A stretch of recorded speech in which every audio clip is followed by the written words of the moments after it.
Hello friends, you are watching commerce winner. अगर आप कुछ अच्छा देख रहे हैं तो वो कॉमर्स विनर देख रहे हैं। इस वीडियो में मैं आपके लिए नया कॉन्सेप्ट लेके आया हूँ, टोटल एसेट्स टू डेब्ट रेशियो। ठीक है, कौन सा? टोटल एसेट्स टू डेब्ट रेशियो। अब तक हमने क्या क्या कवर किया? करंट रेशियो कवर कर चुके हैं, ठीक है, क्विक रेशियो हम कर चुके हैं कवर, और हम लास्ट टाइम कौन सा कर चुके? डेब्ट टू इक्विटी रेशियो को हम कवर कर चुके हैं। इस क्लास में हम कॉन्सेप्ट नंबर 3 पढ़ने वाले हैं, जिसमें हम टोटल एसेट्स टू डेब्ट कवर करने वाले हैं। सबसे पहली बात आती है इसका मतलब क्या होता है। ध्यान से, रेशियो का मतलब तो आपको पता ही है। जो अकाउंटिंग की इंफॉर्मेशन से रेशियो को कंप्यूट किया जाता है उसे हम रेशियो बोलते हैं। लेकिन ध्यान से, ये किसकी रिलेशनशिप के बारे में बताता है? It is a relationship between total assets and long term डेब्ट of enterprises. Total assets and long term डेब्ट ऑफ द इंटरप्राइजेस, यानी कि ये बताता है कि बिजनेस के अंदर इसकी रिलेशनशिप कितनी है। यानी कि आपके पास टोटल एसेट्स ज्यादा है या आपके पास वो अमाउंट ज्यादा है जो आपने आउटसाइडर से ले रखी है, यानी कि जिसे बोलते हैं हम लॉन्ग टर्म बोरिंग, या आपका डेब्ट जिसे बोलते हैं, यानी कि जो उधार होता है, जो हम एक्सटर्नल आउटसाइडर से लेते हैं। ठीक है, उन दोनों के बीच की रिलेशनशिप को बताता है टोटल एसेट्स टू डेब्ट रेशियो। ठीक है, फॉर्मूला क्या है इसका? Total assets. अगर टोटल एसेट्स का जो फॉर्मूला आप समझते हैं, आप भी जानते हैं और मैं भी जानता हूं, टोटल एसेट्स का मतलब होता है कि इसमें वो एसेट्स तो होती हैं फिक्स एसेट्स, साथ के साथ करंट एसेट्स को भी कंसीडर किया जाता है, तब जाके प्रिपेयर की जाती है टोटल एसेट्स। ये बात समझ में आई? तो हम यहाँ पर क्या लेके चलेंगे? फिक्स एसेट्स प्लस का करंट एसेट्स। क्लियर है बात? बात आती है डेब्ट की। तो डेब्ट जो है एक शॉर्ट टर्म बेसिस का होता है, जिसे हम बोलते हैं करंट लायबिलिटीज। एक होता है लॉन्ग टर्म बेसिस, जिसकी पेमेंट हमें 1 साल के बाद करनी होती है, तो उसको बोलते हैं लॉन्ग टर्म डेब्ट। तो इसमें ज्यादातर जैसे बैंक लोन वगैरह रिकवर होते हैं, डिवेंचर्स आ जाते हैं। ठीक है, long term borrowings and long term provisions, ये दोनों जब आपस में मिला दिए जाते हैं तो वो बन जाता है डेब्ट। जरूरी नहीं है कि दोनों क्वेश्चन में इंफॉर्मेशन हो। अगर बस क्वेश्चन में लॉन्ग टर्म बोरिंग, बोरिंग का मतलब होता है, बच्चे कमेंट करके पूछते हैं, बोरिंग का मतलब होता है जैसे सपोज करो मुझे पैसे की अमाउंट की नीड से मैंने बैंक से लोन ले लिया, तो जो मैं बैंक से लोन ले रहा हूँ, जो उधार ले रहा हूँ, this is called boring. Clear? ये बात समझ में आती है? तो इसके बेस पर अब हमें क्वेश्चन करने हैं। बहुत सिंपल है, कुछ नहीं करना है अकाउंटिंग रेशियो के अंदर, हमें बस इंफॉर्मेशन पिक करनी है और फॉर्मूले में पुट करनी है, वी गेट द आंसर। ठीक है, अच्छी तरीके से करते हैं, बने रहिए वीडियो के साथ प्लीज। हाउस क्वेश्चंस का सॉल्यूशंस देखते हैं। ये क्वेश्चन नंबर आपके 47 दे रखा है, जो किस कंसेप्ट के ऊपर बेस है? ये आपके टोटल एसेट्स टू डेब्ट रेशियो के कंसेप्ट पर बेस है। ठीक है, इसको हम कंप्यूट करते हैं, किस तरह से देखते हैं। क्वेश्चन में आपको शेयर होल्डर फंड दे रखा है 1,60,000 का। शेयर होल्डर फंड का मतलब मैं आपको ऑलरेडी बता चुका हूं लास्ट वीडियो में, वैसे फिर रिपीट कर देता हूं। जो पैसा मालिकों का बिजनेस में लगा हुआ है, एक तरह से जैसे हम इंटरनल लायबिलिटीज भी बोलते हैं, जिसमें हम equity share capital, preference share capital, साथ में जर्नल रिजर्व एंड सरप्लस, यानी कि जो प्रॉफिट होता है। ठीक है, जब हम सब उनको इकट्ठा करते हैं, हमारे पास जो फंड बनता है उसे बोला जाता है शेयर होल्डर फंड। क्लियर है? टोटल डेब्ट का मतलब भी आपको अच्छी तरीके से क्लियर होगा, जो मेरी शुरू से ही वीडियो देख रहे हैं। लॉन्ग टर्म लायबिलिटी प्लस का करंट लायबिलिटीज मींस वो लायबिलिटी जिसकी पेमेंट आपको 1 साल के बाद करनी है, और कुछ लायबिलिटी वो जिनकी पेमेंट आपको विद इन 1 ईयर के अंदर पेड करनी है। तो जब हम दोनों को ऐड कर देते हैं तो हमारे पास आ जाता है टोटल डेब्ट, यानी कि बिजनेस ने कुल मिलाकर कितना उधार ले रखा है, कितना उसके पास कर्जा है, अगर हम अपनी लैंग्वेज में बोलें। ठीक है, करंट लायबिलिटीज आल्सो गिवन, यानी कि वो लायबिलिटी जिसकी पेमेंट आपको विद इन 12 मंथ के अंदर अंदर पेड करनी है, 40,000 is also given in this question. Compute total assets to डेब्ट रेशियो। ध्यान से, कंप्यूट टोटल एसेट्स टू डेब्ट रेशियो। अगर एग्जाम में आप फॉर्मूला भूल जाते हो, ठीक है, वैसे तो आपको याद रखना है, जब आप नंबर टाइम पर रिवाइज करोगे तो आपके दिमाग में वो सेट बैठ जाएगा। बट इन एनी केस में अगर आप भूल जाते तो याद रखना, जो 2 से पहले वाले शब्द हैं वो हमेशा क्या होंगे? ऊपर होंगे फॉर्मूले में, और 2 के बाद वाले क्या होंगे? नीचे। ठीक है, आप देख पा रहे हो, यानी कि टोटल एसेट्स टू डेब्ट, यानी कि टोटल एसेट्स ऊपर है क्योंकि 2 से पहले है, और 2 क्या है? बाद में, तो वो नीचे है। ठीक है, बट हमें ये लॉजिक नहीं है कोई, ठीक है, ये चेंज हो सकता है आगे, बट मैंने रिमाइंड करने के लिए, अगर बाई चांस आपको एग्जाम में भूल जाते हो तो आप इस तरीके से उसको देख सकते हैं। ठीक है, मैं आपको बता चुका हूँ ये किस चीज के रिलेशनशिप के बारे में बात करता है। ये रिलेशनशिप बताता है कि कंपनी के पास टोटल एसेट्स ज्यादा है या जो टोटल डेब्ट है वो ज्यादा है। ठीक है, चलो अब देख लेते हैं क्वेश्चन में आपको शेयर होल्डर फंड और टोटल डेब्ट। ध्यान से पहले हम देखते हैं फॉर्मूले में क्या चीज की रिक्वायरमेंट है। टोटल एसेट्स, क्वेश्चन में कहीं भी टोटल एसेट्स नहीं दे रखी तो ये हमारे लिए चिंताजनक बात है। यहाँ पर हमें अपना ब्रेन यूज करना पड़ेगा और बचपन की बातें यानी कि 11th की बातें याद करनी पड़ेगी। ठीक है, लॉन्ग टर्म डेब्ट क्या देखें? हाँ सर, टोटल डेब्ट दे रखा है, अगर इसमें से हम करंट लायबिलिटीज को हटा देते हैं तो हमारे पास क्या बच जाएगी? Long term liability. और क्वेश्चन की रिक्वायरमेंट ही वही है, बेटा इसे लॉन्ग टर्म डेब्ट ही बोल सकते हैं, लायबिलिटीज भी एक ही बात है। ठीक है, तो सबसे पहला एक कंसेप्ट क्लियर हो जाता है। टोटल डेब्ट क्वेश्चन में दे रखा है सर, इसमें से अगर हम करंट लायबिलिटीज को हटा देते हैं तो हमारे पास फिगर ही किसकी बचती है? लॉन्ग टर्म लायबिलिटी की। तो ध्यान से देखो, फॉर्मूले की एक रिक्वायरमेंट को पूरा करने के लिए हमने यही कंसेप्ट फॉलो किया है, कंप्यूट लॉन्ग टर्म डेब्ट। टोटल डेब्ट है हमारे पास 3,60,000 रुपीज का, उसमें से हमने वो लायबिलिटीज, वो डेब्ट हमने लेस कर दिया जो करंट लायबिलिटी था, जिसकी पेमेंट हमें विद इन 1 ईयर करनी थी। तो हमारे पास क्या आ गया? 3,20,000 रुपीज योर लॉन्ग टर्म डेब्ट। क्लियर होता है ये कंसेप्ट? फिर बचपन की बातें कुछ याद करता हूं इस कंसेप्ट को समझाने के लिए। अगर आपको क्रैमिंग करनी है कंसेप्ट की तो आप ऐसे कर सकते हैं, शेयर होल्डर फंड में अगर टोटल डेब्ट हम ऐड कर देंगे तो हमारे पास टोटल एसेट्स आ जाएगी। ठीक है, एक ये भी कंसेप्ट है, लेकिन नहीं तो सबसे अच्छा कंसेप्ट क्या है? बचपन में हम याद करते थे, बैलेंस शीट बनाते थे, यहाँ टोटल एसेट्स कंसिडर की जाती थी और यहाँ पर टोटल लायबिलिटी। क्लियर है?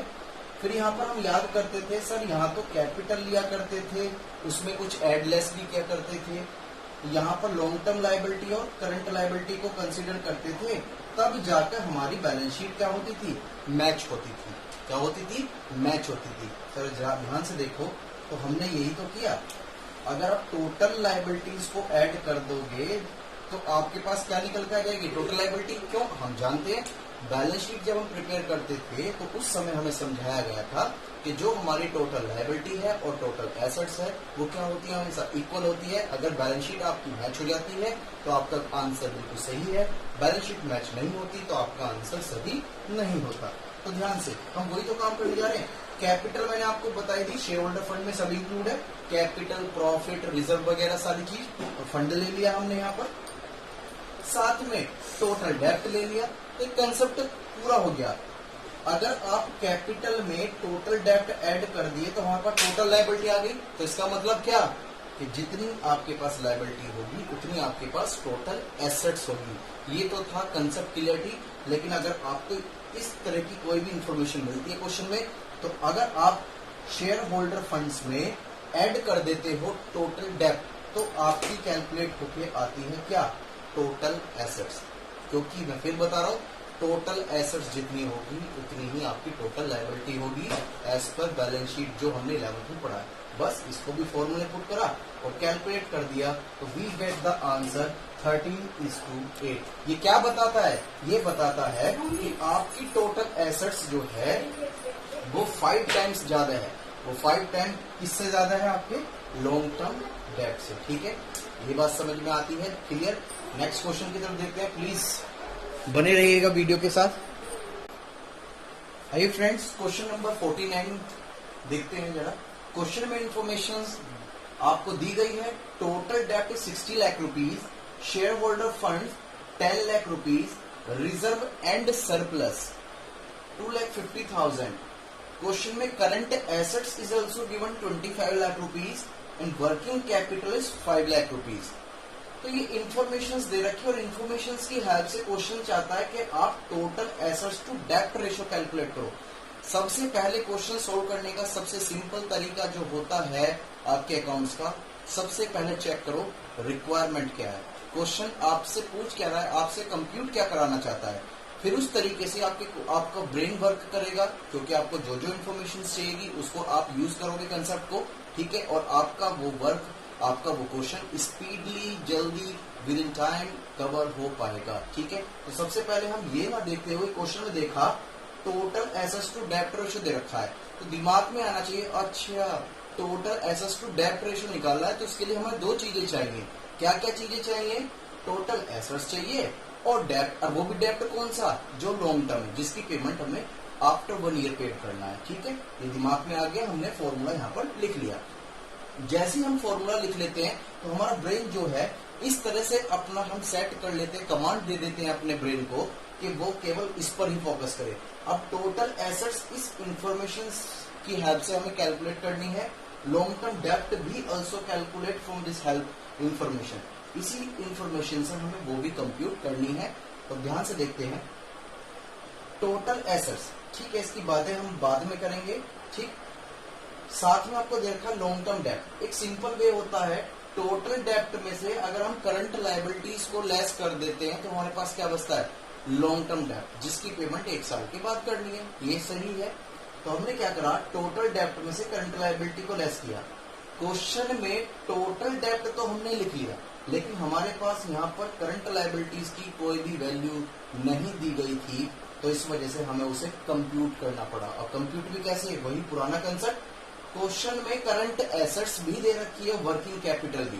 तो ध्यान से, ये वर्किंग कैपिटल कैसे कैलकुलेट होगी? सर ने बताया था अगर आप करंट एसेट्स में से करंट लायबिलिटीज को लेस कर दोगे तो आपके पास वर्किंग कैपिटल कंप्लीट हो जाएगी। तो हमने क्या काम करा, फॉर्मूला पुट किया, working capital is equal to current assets minus का करंट लायबिलिटी। ओहो, फिर वर्किंग कैपिटल की जगह वर्किंग कैपिटल रख दिया, करंट एसेट्स की जगह करंट एसेट्स रख दिया, और माइनस का करंट लायबिलिटीज, ठीक है। अब क्वेश्चन में ये माइनस में है, इज इक्वल टू के इधर क्या हो जाएगा? प्लस में। ये 25 लाख ही रहेगा, ये प्लस में है तो जगह क्या हो जाएगा? माइनस का। तो we get the answer, the information value of current liability. हमें करंट लायबिलिटीज की यहाँ पर वैल्यू फाइंड कर चुकी है। तो बस हमने क्या किया, टोटल डेब्ट में से करंट लायबिलिटीज को जब हमने लेस कर दिया तो हमारे पास लॉन्ग टर्म डेब्ट, बेटा एलटीडी में समझ लेना कुछ और ही, लॉन्ग टर्म डेब्ट हमें कितना मिल गया? 40,000। तो बस ये हमने फॉर्मूले में पुट कर दिया। अब बात आती है आपकी टोटल एसेट्स की। फिर से मैं वही वाली बात रिपीट करना चाहूंगा जो अभी मैंने क्वेश्चन में की थी, टोटल एसेट्स जितनी होगी उतनी ही टोटल लायबिलिटी होगी। ये बात समझ में आता है? तो जब हमें इंफॉर्मेशन टोटल एसेट्स की दे ही नहीं रखी तो हम क्या करेंगे, यहाँ पर सहायता करेंगे। सहायता हेल्प किससे लेंगे? हम यहाँ हेल्प लेंगे टोटल लायबिलिटी से। और टोटल लायबिलिटी किस तरीके से निकलेगी? वही पुराना share holder fund plus total डेब्ट। जब हम शेयर होल्डर फंड्स में टोटल डेब्ट को ऐड कर देते हैं तो हमारे पास आ जाती है क्या? Total liability. और मैंने आपको बताया टोटल लायबिलिटी बराबर होती है टोटल एसेट्स के। ये बैलेंस शीट में 11th क्लास में आपको अच्छी तरीके से समझा दिया गया होगा, ऐसा मैं उम्मीद करता हूँ। अगर कोई डाउट हो तो मुझे कमेंट में बताना, मैं फिर रिपीट करके कोई वीडियो में उस कंसेप्ट को भी क्लियर कर दूंगा। तो हमने फॉर्मूले में इसको पुट किया तो वी गेट द आंसर 7:4। ये बात समझ में आती है? बहुत सिंपल है, कुछ नहीं करना। सबसे पहले इंफॉर्मेशन चेक करनी है, क्वेश्चन की रिक्वायरमेंट क्या है, क्वेश्चन पूछना क्या चाह रहा है, ठीक है। ये बात समझ में आती है। फिर क्वेश्चन में जैसे ही आपने फॉर्मूला पुट किया तो आपके ब्रेन में एकदम स्टेप्स होने चाहिए कि how to calculate total assets value, how to calculate long term डेब्ट वैल्यू। ये दिमाग में अगर चलेगा तो आपके क्वेश्चंस करने की स्पीड बढ़ जाएगी और इजीली आप पेपर को कंप्लीटली अटेम्प्ट कर पाओगे। बहुत सारे बच्चे ऐसे होते हैं, मैंने अपने एक्सपीरियंस से बता रहा हूँ, लास्ट 8 ईयर एक्सपीरियंस, ठीक है, उससे मैं बता रहा हूँ आपको कि क्वेश्चंस पेपर आता है बच्चों के पास, नो डाउट। उन्होंने वो कंसेप्ट किए हैं, रिवीजन किया है, उनको वो कंसेप्ट कैलकुलेट करना भी आता है, हर कंसेप्ट, लेकिन टाइमिंग की कमी से और उसकी प्रैक्टिस की वजह से, क्यों, क्वेश्चंस लेंथी होता है, एड लेस और करना होता है क्वेश्चन के अंदर, ठीक है, इस वजह से जो है क्वेश्चन छूट जाता है, ड्रॉप हो जाता है। ये बात समझ में आई? तो प्लीज करें जरा क्वेश्चंस को। चलिए बच्चे, नेक्स्ट क्लास, नेक्स्ट कंसेप्ट उसकी तरफ चलते हैं, सॉरी क्वेश्चंस की तरफ। क्वेश्चन में आपको टोटल डेब्ट दे रखा है, टोटल डेब्ट आप समझाने की जरूरत नहीं है, आप समझ गए होंगे। क्वेश्चन में करंट लायबिलिटीज भी दे रखी है, ठीक है। फिर से मैं वही कहता हूँ, इन्फॉर्मेशन को पढ़ने से पहले आपको पता होना चाहिए क्वेश्चन पूछ क्या रहा है। रिक्वायरमेंट आपने चेक करी है, टोटल एसेट्स टू डेप्ट रेशियो, एकदम ब्रेन क्या काम करेगा, ओहो सर इसका फॉर्मूला तो ये होता है total assets divide by long term डेप्ट, ठीक है, हमने फॉर्मूला पुट कर दिया, बहुत अच्छी बात है। अब हमें काम क्या करना है, अब हमें जो अपने क्वेश्चन को सोल्व करने के लिए, कंप्लीट करने के लिए वर्क करना है। बस ध्यान रखें कि टोटल एसेट्स कैसे कंप्यूट होगी, लॉन्ग टर्म डेप्ट कैसे कंप्यूट होगी, ठीक है। इंफॉर्मेशन से हमने देखा कि हमारे पास डेप्ट की ज्यादा इंफॉर्मेशन है, इस वजह से सबसे पहले हम कंप्यूट कर देते हैं लॉन्ग टर्म डेप्ट को, ठीक है। क्योंकि यहाँ पर आप देख पा रहे हो करंट एसेट्स के रिगार्डिंग कोई भी इंफॉर्मेशन यहाँ पर नहीं दी गई है, तो इस वजह से हम सबसे पहले क्या कैलकुलेट करने वाले हैं, डेप्ट, ठीक है। और भी अगर आपका ब्रेन अलग तरीके से, डिफरेंट तरीके से वर्क करता है तो आप ऐसा भी कर सकते हैं, ठीक। तो हमने लिखा कंप्यूट लॉन्ग टर्म डेप्ट। लॉन्ग टर्म डेप्ट ही इस वजह से लिखना पड़ता है क्योंकि क्वेश्चन में फॉर्मूले में रिक्वायरमेंट है, ओके। टोटल डेप्ट दे रखा है, फिर वही वाली बात, इसमें से अगर हम करंट डेप्ट यानी कि करंट लायबिलिटीज को या शॉर्ट टर्म डेप्ट कुछ भी कह सकते हैं, ठीक, उसको अगर हम लेस कर देते हैं तो हमारे पास आएगा लॉन्ग टर्म डेप्ट। क्या आ जाएगा, लॉन्ग टर्म डेप्ट, जिसकी पेमेंट हमें फिर वही 1 साल के बाद करनी है। ये बात क्लियर होती है।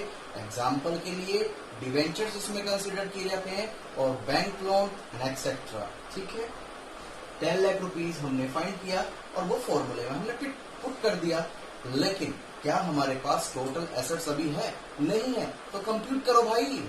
हम अकाउंटेंट हैं, हम अकाउंटेंट हैं बेटा, अगर हम मिस फिगर को कैलकुलेट नहीं कर पाए तो हमें कौन अकाउंटेंट कहेगा, तो कंप्यूट करनी पड़ेगी, या फॉर्मूले काम नहीं आएंगे, या कंफ्यूजन हो जाता है, क्लियर करना पड़ता है कंसेप्ट ध्यान से।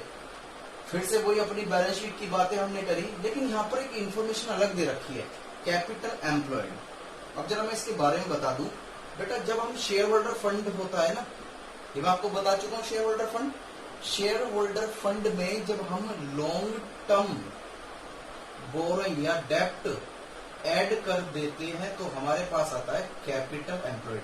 सर समझे नहीं, ध्यान से देखो, ये तो फॉर्मूले वाइज था।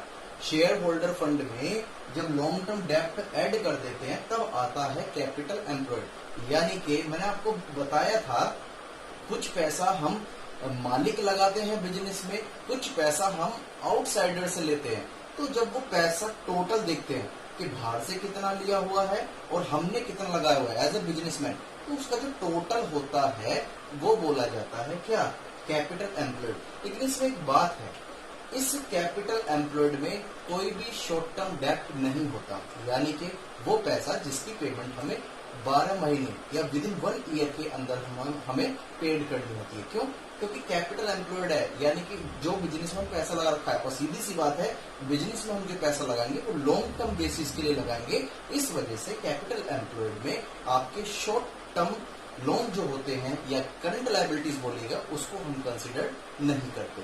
तो ये बात समझ में आती है। कैपिटल एम्प्लॉयड में शेयर होल्डर फंड जो मालिकों का पैसा लगा हुआ है, और जो हमने आउटसाइडर से लिया है, बैंक लोन लिया है, मार्केट में डिवेंचर इश्यू करे गए हैं, जब इन दोनों को ऐड कर देते हैं तो हमारे पास आता है कैपिटल एम्प्लॉयड, ठीक है। तो फिर से तो सर क्या करेंगे, जब तो आपने बताया था शेयर होल्डर फंड दे रखा है उसमें टोटल डेप्ट ऐड कर दो, तो बेटा बस यहाँ करना ही क्या है, कैपिटल एम्प्लॉयड दे रखा है 15 लाख का, ठीक है। लेकिन यहाँ पर देखो हमने टोटल डेप्ट ऐड नहीं किया। सर क्यों नहीं किया, बता सकते हैं जरा। बेटा अभी मैंने आपको क्या बताया, मैंने आपको बताया था कि कैपिटल एम्प्लॉयड में ऑलरेडी जो लॉन्ग टर्म डेप्ट है वो जुड़ा हुआ माना जाता है, जुड़ा हुआ होता है। ये बात समझ में आती है, ठीक है। अगर जो बच्चे नहीं समझ पाए हैं तो उसके लिए फॉर्मूला और जनरेट हो जाता है। बेटा जब भी क्वेश्चन में कैपिटल एम्प्लॉयड दिया जाए तो वहां पर हम लॉन्ग टर्म डेप्ट को ऐड नहीं करते, केवल करंट लायबिलिटीज को ऐड करते हैं। तो कैपिटल एम्प्लॉयड में अगर हम करंट लायबिलिटीज को ऐड कर दें तो हमारे पास आ जाएगा क्या, टोटल एसेट्स। क्यों, क्योंकि टोटल लायबिलिटी जितनी होगी उतनी ही टोटल एसेट्स होगी। ये बात हम अच्छी तरीके से जानते हैं बीइंग अकाउंटेंट स्टूडेंट्स, ठीक है। तो 20 lakh rupees, 20 lakh divide by 10 is equal to what, 2:1। फिर से वही वाली बात है, लॉन्ग टर्म डेप्ट से 2 टाइम्स ज्यादा है आपकी क्या, टोटल एसेट्स। ये बात समझ में आती है। नेक्स्ट क्वेश्चन की तरफ चलते हैं। Please share and subscribe my channel for new video. आइए बच्चों क्वेश्चंस देखते हैं। 54, ये परेशान मत हो जाना क्योंकि कुछ बच्चों के पास 2019 होगा एडिशन, किसी के पास 2020, मेरे पास 2018 है। क्वेश्चन सेम ही है, एक दो क्वेश्चंस चेंज हो जाते हैं, ठीक है। लेकिन ध्यान से देखिए इसकी इंफॉर्मेशन क्या है क्वेश्चन की। फिक्स एसेट्स 6 लाख रुपीज के और ब्रैकेट में लिखा हुआ है ग्रॉस। इस ग्रॉस का मतलब पता है क्या होता है? इस ग्रॉस का मतलब होता है कि इसमें से अभी डेप लेस नहीं हुई। सॉरी, डेप क्या होता है? 11th में आपको बताया गया था, अगर आप कोई एसेट्स यूज करते हैं या वो आपने अवेलेबल फॉर यूज हो, पुट टू यूज रखी हुई है बिजनेस के अंदर, तो उसकी वैल्यू क्या है सिस्टमेटिक मैनर्स में क्या होती है? कम होती रहती है। तो वो वैल्यू जो कम होती है उसको हम डेप बोलते हैं।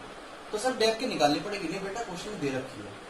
अगर क्वेश्चन में आपको ग्रॉस लिखा हुआ है तो उसका मतलब क्या कि उसमें से डेप लेस नहीं हो रही है, ठीक है। नॉन करंट इन्वेस्टमेंट, अगर करंट इन्वेस्टमेंट होता तो ये करंट एसेट्स बन जाती, लेकिन यहाँ पर वर्ड क्या हो गया? नॉन। तो इसका मतलब ये this is the fix assets. Clear? Current assets अपने आप में करंट एसेट्स होती है, ये आपको पता ही है। तो लॉन्ग टर्म बोरिंग के बारे में भी आपको पता है। एक्मुलेटेड डेप्रिसिएशन का मतलब क्या होता है? यानी कि होता क्या है, जब से हम फिक्स एसेट्स को यूज कर रहे हैं हमने एक बार भी डेप्ट उसमें से चार्ज नहीं करी है। हाँ, लेकिन हम एक प्रोविजन, यानी कि हमने एक प्रोविजन बना रखा है या एक गुल्लक जमा करके रख रखी है जिसमें हम हर साल की डेप को क्या करते हैं? जोड़ते चले जाते हैं। यानी कि वो वाली डेप जो मोर देन 1 ईयर की है, यानी कि इकट्ठी डेप दे रखी है जब से हमने ये एसेट्स परचेज करी थी और उसे हम पुट टू यूज कर रहे हैं या यूज कर रहे हैं। लॉन्ग टर्म लोन, बेटा बस इतना पढ़ के ही और एग्जाम में गलती मत कर देना, कभी से लायबिलिटी समझ बैठो। क्यों? मैंने आपको लास्ट क्लास में बताया था, अगर यहाँ पर लोन के साथ एडवांस वर्ड जोड़ दिया जाता है तो उसे हम एसेट्स लेकर चलते हैं। जरूरी नहीं है कि आपने पैसा लिया ही हो तभी लोन वर्ड हम यूज करें। ऐसा भी हो सकता है कि हमने पैसा किसी को दिया हो तो वहां भी हम लोन वर्ड यूज कर सकते हैं, साथ में एडवांस। क्लियर? करंट लायबिलिटी भी आपको क्वेश्चन में दी गई है, साथ में आपको लॉन्ग टर्म प्रोविजन भी दिया गया। ये बात समझ में आती है? ये बात क्लियर है? ठीक है, जरा ध्यान से देखते हैं। लॉन्ग टर्म डेप्ट हमें कंप्यूट करना है। क्या कहता है? Long term borrowing. क्वेश्चन में ये दे रखी है हमारे पास, कितनी दे रखी है लॉन्ग टर्म बोरोइंग?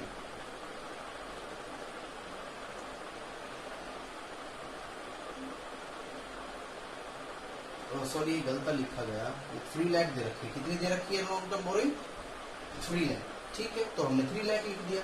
साथ में इसमें अगर हम लॉन्ग टर्म प्रोविजन को ऐड कर देंगे तो हमारे पास क्या निकल के आ जाएगा? लॉन्ग टर्म डेट, वो पैसा जो हमें 1 साल के बाद पेमेंट करनी है। ये मैं अच्छी तरीके से आपको बता चुका हूँ, ये हमने फॉर्मूले में पुट कर दिया यहाँ पर। ठीक है, अब क्वेश्चन में रिक्वायरमेंट है कि आपको टोटल एसेट्स कैलकुलेट करनी है। तो जरा ध्यान से देखो, वो याद करो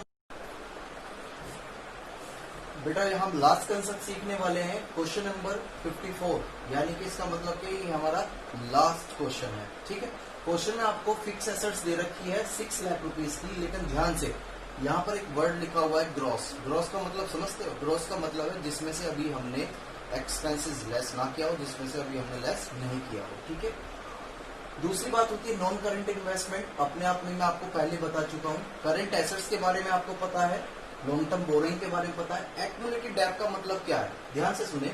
होता क्या है, जब हम फिक्स एसेट्स को यूज करने लेते हैं या परचेज कर लेते हैं, पुट टू यूज कर देते हैं, तो उस पर डेट चार्ज होने लगती है। यानी कि जिस तरह से हम सपोज करो गाड़ी परचेज करके लाए शोरूम में से और हमने 4 महीने तक वो अपने गैराज में खड़ी रखी, हमने चलाई नहीं। ठीक है, लेकिन मुझे बताओ क्या वो 4 महीने में इसकी वैल्यू तो कम हुई होगी? वो तो वैल्यू जो प्रॉपर तरीके से रिड्यूस होती है एक सिस्टमेटिक मैनर में, उसको बोलते हैं डेप। क्या बोलते हैं? डेप। तो क्वेश्चन में यहाँ पर ग्रॉस लिखा हुआ है, इस वजह से इसका जन्म हुआ। सर ऐसे कैसे जन्म हुआ? ध्यान से सुनो। ग्रॉस का मतलब है कि फिक्स एसेट्स, ये जो वैल्यू दे रखी है इसमें से अभी डेप लेस नहीं हुआ। तो क्या सर अब तो फिर कैसे हम इसकी वैल्यू को पता लगा पाएंगे कि कितनी वैल्यू इसकी कम हो चुकी है? ध्यान से, इसलिए तो एक्मुलेटेड डेप दे रखा है बेटा। एक्मुलेटेड डेप का मतलब होता है कि हम कई साल की इकट्ठी डेप, यानी कि हम डेप तो लेस नहीं कर रहे थे अपनी फिक्स एसेट्स में से, लेकिन जितनी वैल्यू इसकी कम होती जा रही थी उसको हम कहीं ना कहीं एक गुल्लक में डाल देते हैं। तो कहाँ डाल देते? गुल्लक में। तो एक हमने एक्मुलेटेड डेप, यानी कि मोर देन 1 ईयर की जो डेप होती है उसे बोलते हैं एक्मुलेटेड डेप। क्लियर है। साथ में लॉन्ग टर्म लोन, बस इतना पढ़ के गलती मत कर देना एग्जाम में। क्यों? क्योंकि बच्चा इतना पढ़ेगा, सोचेगा लायबिलिटी है और इसको हम लॉन्ग टर्म डेट में लिख देते हैं। नहीं बेटा, लोन के साथ जब भी वर्ड एडवांस ऐड होगा तो इसका मतलब क्या कि आपने पैसा दिया है एज ए लोन, वो आपकी एसेट्स है। ये बात क्लियर है। करंट लायबिलिटी आप अच्छी तरह जानते हैं, साथ में लॉन्ग टर्म प्रोविजन दे रखा है। क्वेश्चन में total assets to debt ratio calculate करा रहा है, तो हम जानते हैं अच्छी तरीके से आपको टोटल एसेट्स चाहिएगी और टोटल लायबिलिटी की जगह क्या चाहिएगा? Long term date. तो ध्यान से हमने लॉन्ग टर्म डेट को कंप्यूट करने के लिए जितनी भी चीजें लॉन्ग टर्म थी और लॉन्ग टर्म प्रोविजन, ये दोनों ऐड किए और हमारे पास क्या आ गया? Long term date. सर ये क्यों ऐड नहीं करा? बेटा फिर बताया, ये आपकी एसेट्स है, ये आपकी लायबिलिटी नहीं है। सर इसमें तो लोन लिखा हुआ है। बेटे साथ में एडवांस भी तो लिखा हुआ है। हाँ, अगर एडवांस नहीं होता, लॉन्ग टर्म लोन लिखा होता तो हम इसको यहाँ ऐड कर लेते, फिर मैं आपकी बात से एग्री हो जाता। ओहो ठीक है। कंप्यूट टोटल एसेट्स, तो फिर ध्यान से देखते हैं। फिक्स एसेट 6 लाख रुपीज की दे रखी है, लेकिन ब्रैकेट में लिखा हुआ है ग्रॉस, यानी कि इसमें से अभी डेट लेस नहीं हो रखी। ओ तो सर क्या, हम तो आपसे पढ़े हुए। ठीक है, तो 6 लाख में से 1 लाख लेस कर दो तो कितना आ गया? 5 lakh rupees. Non current investment आपको पता ही है फिक्स एसेट्स है। Long term loan and advance भी दे रखा है 40,000। ठीक है, साथ में करंट एसेट्स भी दे रखी है। ये सारी बातें याद करो ना बचपन वाली। बैलेंस शीट में इधर जितना भी लिखते थे टोटल एसेट्स लिखते थे हम, और फिक्स एसेट्स कब शो करते थे? जैसे मशीन परचेज करी और उसको डेप चार्ज हो रही है तो डेप को लेस करने के बाद दिखाते थे ना 11th क्लास में। तो बेटा यहाँ भी तो यही करना है। अगर यहाँ पर नेट लिखा होता है, कुछ नहीं लिखा होता और ये नहीं होता तो हम ये मान लेते इसमें ऑलरेडी डेप लेस है, तो हम ऐसा क्यों करते? लेकिन यहाँ क्वेश्चन में जो क्लियर नोटिफिकेशन दे रखा है कि यहाँ पर ग्रॉस है, यानी कि इसमें से अभी कोई डेप लेस नहीं हुई है और डेप का बैलेंस भी दे रखा है, तो हमने क्या किया? उसको लेस कर दिया। तो आपने जब टोटल किया तो टोटल एसेट्स की वैल्यू कंप्लीट हो गई। तो total assets divide by long term debt और we get the answer of 2:1। Clear है। नई क्लास में हम न्यू कंसेप्ट के साथ मिलेंगे और जो भी आपकी 2-1 क्वेश्चंस बचते हैं उसको प्लीज आप होमवर्क में करिएगा। और मेरी आप सभी से यही रिक्वेस्ट है कि प्लीज आप ऑनलाइन स्टडी को सीरियस लें, क्योंकि स्कूल कब खुलेंगे, वैक्सीन नवंबर तक बता रहे हैं आने के लिए, अगस्त में बता रहे हैं, इस पर विश्वास ना करें। अगर अगस्त में ओपन हो जाते हैं वेरी गुड, कोई डाउट नहीं है, बहुत अच्छी बात है। लेकिन याद रखना अगर बाई चांस नहीं होता तो आप इसका भी लॉस करोगे और साथ में वहाँ जो आपकी उम्मीदें हैं वो जब उम्मीद टूटती है ना बेटा तो बहुत दुख होता है। ठीक है, तो मैं इस वजह से ये कह रहा हूँ कि अगर किसी को उम्मीद है कि मैं 90+ लाऊंगी, 80% लाऊंगी, वॉटेवर, कोई भी हो सकता है टॉपर, तो प्लीज बस उसको क्या करना है? रिपीट रिपीट रिपीट रिपीट, एक प्रैक्टिस करनी है, क्योंकि अकाउंट बिना प्रैक्टिस के नहीं होता। वरना विश्वास करो, ट्रस्ट मी, एग्जाम में आपके पास पेपर होगा, पेपर कंप्लीट आता होगा और आप उसे पढ़ने के बाद हंसोगे मन में, लेकिन ध्यान से जब सोल्व करोगे तो वो फुल अटेम्प्ट नहीं होगा अगर आपकी प्रैक्टिस नहीं हुई हो है। तो कंसेप्ट आप पे आते होंगे, क्वेश्चन आप कर पाओगे, क्वेश्चन आपने देखे हुए होंगे, लेकिन प्रैक्टिस की वजह से जो आपका एग्जाम है वो छूट जाएगा, चाहे वो 10 नंबर का, 20 नंबर का या 30 नंबर का, as the case may be. तो प्लीज आप इसकी प्रैक्टिस जरूर करिएगा। नेक्स्ट क्लास में मिलते हैं। ठीक है, bye bye and take care, stay at your home.